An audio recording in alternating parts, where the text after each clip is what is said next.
আমরা আজকে পড়ব বহুরূপী গল্পের দ্বিতীয় পর্ব। এই পর্বের শেষে এমন কিছু কথা বলবো যা তুমি বড় প্রশ্নে লিখলেই সাফল্য আসবে।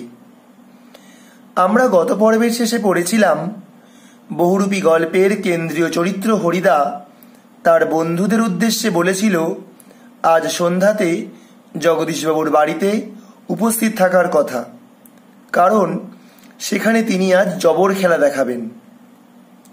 হরিদার উত্তরে গল্পকথক ও তার তিন বন্ধু জানিয়েছিল স্পোর্টের চাঁদা নেবার জন্য তারা আজ সন্ধ্যাতেই জগদীশবাবুর কাছে যাবে।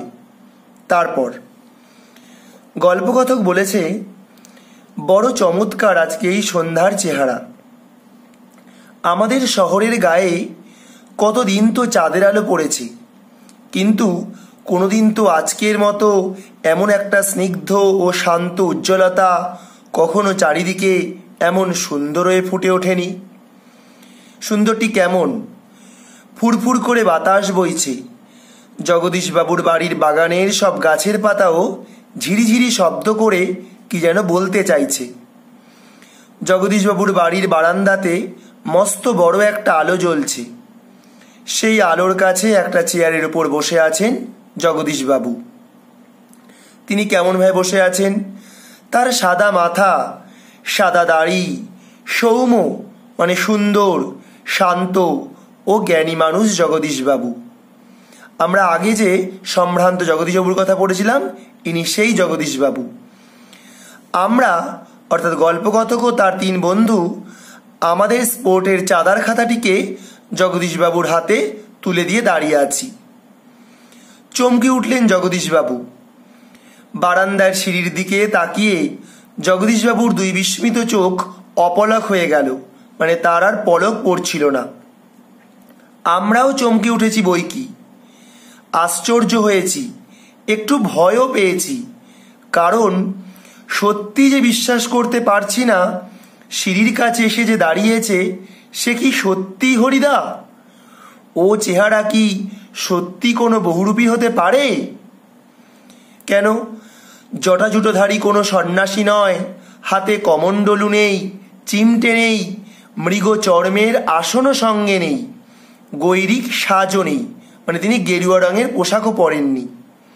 আদুর গা, মানে তার গায়ে কোনো পোশাক নেই, তার উপর একটি ধবধবে সাদা উত্তরীয়, পরনে ছোট বহরের একটি সাদা থান, মাথায় ফুরফুর করে উঠছে শুকনো সাদা চুল, ধুলো মাখা পা, হাতে একটা ঝোলা। সে ঝোলার ভিতরে শুধু একটা বই। কি ছিল বইটি? গীতা। গীতা বের করে কি যেন দেখলেন এই আগন্তুক, মানে যিনি জগদীশবাবুর বাড়িতে এসেছেন। তারপর নিজের মনেই হাসলেন। আগন্তুক এই মানুষটি যেন এই সীমানার বা এই জগতের সীমার ওপার থেকে হেঁটে হেঁটে চলে এসেছেন। শীর্ণ শরীরটাকে প্রায় অশরীরী, মানে শরীর নয়, একটা চেহারা বলে মনে হয়। কি অদ্ভুত, উদাত্ত, শান্ত, উজ্জ্বল একটা দৃষ্টি এই আগন্তুকের চোখ থেকে ঝরে পড়ছে। তাকে দেখে উঠে দাঁড়ালেন জগদীশবাবু। আসুন। আগন্তুক হাসেন। তিনি কি বলেন? আগন্তুক, আপনি কি ভগবানের চেয়েও বড়? জগদীশবাবু কিছু ভেবে বলেন, কেন কেন আপনি কথা কেন বলছেন মহারাজ? আমি মহারাজ নই, আগন্তুক বলছি। আমি সৃষ্টির মধ্যে এক কণা ধুলি, কিন্তু আপনি বোধহয় 11 লক্ষ টাকার সম্পত্তির অহংকারে নিজেকে ভগবানের চেয়েও বড় বলে মনে করেন, তাই ওখানেই দাঁড়িয়ে আছেন, নেমে আসতে পারছেন না। সেই মুহূর্তে সিঁড়ি ধরে নেমে যান জগদীশবাবু। তিনি বলছেন আগন্তুককে, আমার অপরাধ হয়েছে, আপনি রাগ করবেন না। তারপর আগন্তুক আবার হাসেন। আমি বিরাগী, রাগ নামে কোনো রিপু আমার নেই। রিপু হচ্ছে একটা দোষ, ছিল একদিন, সেটা পূর্বজন্মের কথা, মানে পূর্বজন্মে রাগ ছিল, এই জন্মে এখন আর রাগ নেই। জগদীশবাবু বলছেন, বলুন এখন আপনাকে কিভাবে সেবা করব? বিরাগী বলেন, ঠান্ডা জল চাই, আর কিছু চাই না। ঠান্ডা জল খেয়ে হাঁপ ছাড়েন বিরাগী। এদিকে ভবতোষ মানে হরিদার এক বন্ধু আমার কানের কাছে, আমার বলতে গল্পকথকের কানের কাছে ফিসফিস করে, না না, হরিদা নয়, হতেই পারে না, অসম্ভব, হরিদার গলার স্বর এরকমই নয়। বিরাগী বলেন জগদীশবাবুকে, পরম সুখ কাকে বলে জানেন? কাকে বলে? সব সুখের বন্ধন থেকে মুক্ত হয়ে যাওয়া। ভবতোষের কানের কাছে মুখ এগিয়ে দিয়ে অনাদি বলে, এ হচ্ছে হরিদার আরেক বন্ধু। শুনছ তো, এসব ভাষা কি হরিদার মুখের ভাষা হতে পারে? জগদীশবাবু ততক্ষণে সিঁড়ির উপরে বসে পড়েছেন। বোধহয় বিরাগীর পা স্পর্শ করবার জন্য তার হাত দুটো ছটপট করতে শুরু করেছে। জগদীশবাবু বলেন, আমার এখানে কয়েকটা দিন থাকুন বিরাগীজি। আপনার কাছে এটা আমার প্রাণের অনুরোধ। এই প্রশ্নটি আসে, এটা আমার প্রাণের অনুরোধ। কে কার কাছে কিসের অনুরোধ করেছিল? দুই হাত জোর করে বিরাগীর মুখের দিকে তাকিয়ে থাকেন জগদীশবাবু। বিরাগী হাসেন। বাইরে খোলা আকাশ থাকতে আর ধরিত্রীর মাটিতে, ধরিত্রী মানে পৃথিবী, পৃথিবীর মাটিতে স্থান থাকতে আমি এক বিষয়ীর দালান বাড়ির ঘরে থাকবো কেন বলতে পারেন? জগদীশবাবু বলছেন, বিরাগীজি। এই কথা বলার পর জগদীশবাবুর গলার স্বরের আবেদন করুণ হয়ে ছলছল করে।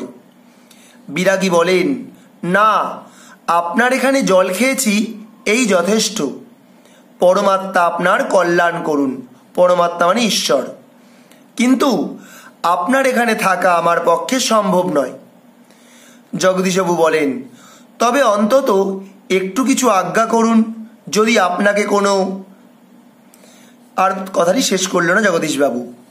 বিরাগী বলল, না না, আমি যার কাছে পড়ে আছি তিনি আপনার চেয়ে কিছু কম নয়, মানে তিনি ঈশ্বরের কাছে পড়ে আছেন।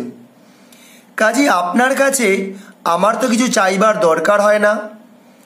জগদীশবাবু বলেন, তবে কিছু উপদেশ শুনিয়ে যান বিরাগীজি, নইলে আমি শান্তি পাব না। বিরাগী তখন উপদেশ দেওয়া শুরু করলো।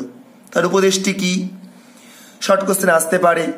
ধন জন যৌবন কিছুই নয় জগদীশবাবু, ওসব হলো সুন্দর সুন্দর এক একটি বঞ্চনা। মন প্রাণের সব আকাঙ্ক্ষা নিয়ে শুধু সেই একজনের আপন হতে চেষ্টা করুন, যাকে পেলে এই সৃষ্টির সব ঐশ্বর্য পাওয়া হয়ে যায়। আচ্ছা, আমি চলি। মানে এইবার বিরাগীজি চলে যাওয়ার কথা বলছেন। জগদীশবাবু বলেন, আপনি একটা মিনিট থাকুন বিরাগীজি। সিঁড়ির উপরে অচঞ্চল হয়ে একটা মিনিট দাঁড়িয়ে রইলেন বিরাগী। আজকের চাঁদের আলোর চেয়েও স্নিগ্ধ হয়ে এক জ্যোৎস্না যেন বিরাগীর চোখ থেকে ঝরে পড়ছে। ভবতোষ ফিসফিস করে, না না, ওই চোখ কি হরিদার চোখ হতে পারে? অসম্ভব। ভবতোষ কোনোভাবে বিশ্বাস করতে পারছে না ইনি হরিদা। জগদীশবাবুর হাতে একটা থলি, থলির ভিতরে নোটের তাড়া মানে বান্ডিল। বিরাগীর পায়ের কাছে থলিটাকে রেখে দিয়ে ব্যাকুল স্বরে প্রার্থনা করেন জগদীশবাবু, এই প্রণামী, এই সামান্য 101 টাকা গ্রহণ করে আমাকে শান্তি দান করুন বিরাগীজি। আপনার তীর্থ ভ্রমণের জন্য এই টাকা আমি দিলাম। বিরাগী তখন জগদীশবাবুর এই কথা শুনে হাসেন। আমার বুকের ভেতরেই যে সব তীর্থ, ভ্রমণ করে দেখবার তো কোনো দরকার হয় না।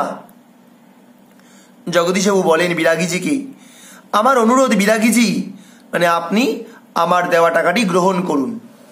তারপর বিরাগী বলেন, আমি যেমন অনায়াসে ধুলো মারিয়ে চলে যেতে পারি, তেমনি অনায়াসে সোনাও মারিয়ে চলে যেতে পারি। এই কথা বলতে বলতে সিঁড়ি থেকে নেমে গেলেন বিরাগী। প্রশ্নটি আসতে পারে, কোন কথা বলতে বলতে বিরাগী সিঁড়ি থেকে নেমে গেলেন? এই ব্র্যাকেটের উত্তরটি হবে 101 টাকার থলিটা সিঁড়ির উপরেই পড়ে রইল।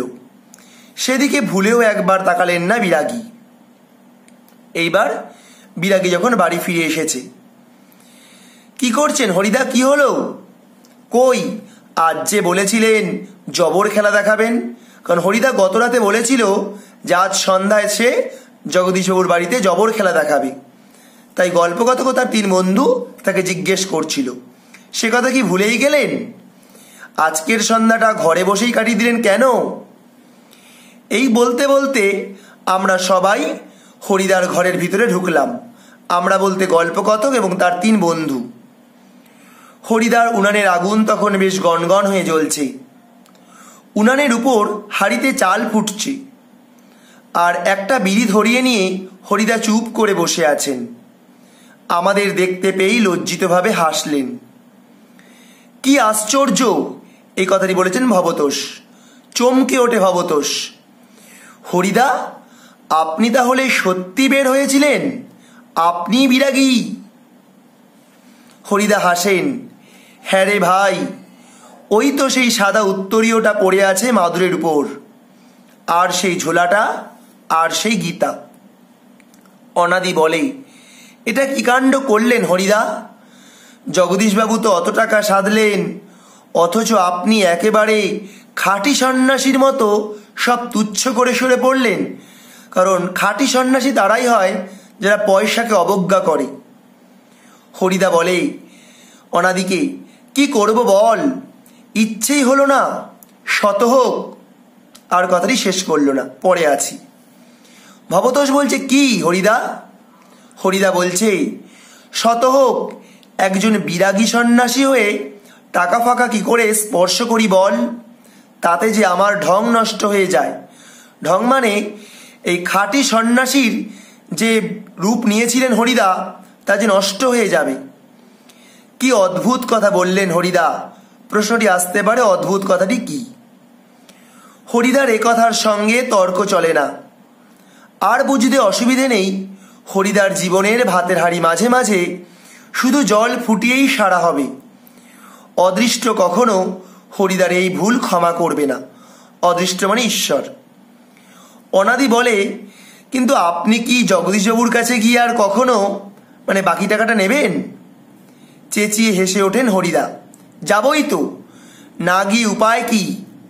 গিয়ে অন্তত বকশিসটা তো দাবি করতে হবে। বকশিস? চেঁচিয়ে ওঠে ভবতোষ। সেটা তো বড় জোর 8 আনা কিংবা 10 আনা। হরিদা বিড়ি মুখে নিয়ে লজ্জিতভাবে হাসেন। কি আর করা যাবে বল, খাঁটি মানুষ তো নয়। হরিদা নিজের কথা বলছেন। খাঁটি মানুষ তো নয়, এই বহুরূপীর জীবন এর বেশি কি আশা করতে পারে? এখানেই আমাদের বহুরূপী গল্পের 2য় পর্বটি শেষ হয়ে গেল। এইবার আমরা বলবো সেই লাইনগুলো যা তুমি বড় প্রশ্নে লিখলে সাফল্য আসবেই।